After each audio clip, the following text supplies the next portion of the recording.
ఆదికాండము 9:7 మీరు ఫలించి అభివృద్ధి పొందుడి. మీరు ఫలించిన దేవుని నామానికి మహిమ, నీకు మేలు, ఇతరులకు ఉపయోగకరంగా ఉంటావు. శారీరకంగా ఆధ్యాత్మికంగా మేలు కలగడము, ఫలించడము దేవుని చిత్తమై ఉంటుంది. అంతటా యెహోవా నాకు ఇలాగ సెలవిచ్చును, మీరు ఈ మన్యపు చుట్టూ తిరిగిన కాలము చాలును, ఉత్తర దిక్కు తిరుగుండి అంటున్నాడు. నీ జీవితంలో ఎక్కడ ఆగిపోయావేమో, మేలు జరగకుండా ఉంటుందేమో, విశ్వాసానికి అయిన యేసు వైపు చూడు.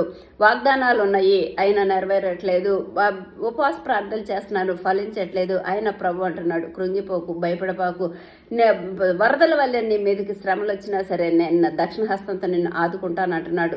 కాబట్టి మీరు వర్షమే కానీ హిమమే కానీ రాకపోయినాను, మీరు గుంటలు తవ్వండి, దాన్ని నేను నింపుతాను అంటున్నాడు. కాబట్టి నీ ఆలోచనలో మార్పు రావాలి. ఉన్నతమైన విలువలు కలిగి నూతన మార్గంతో ఉదయకాల సమయంలో ప్రార్థనలో దేవుని చెంతకు వచ్చినట్లయితే నువ్వు ఫలిస్తావు, నీ జీవితంలో అభివృద్ధి చెందుతావు. ఆకాశమన్న దేవుడు నీ కార్యాలను సఫలపరుస్తాడు.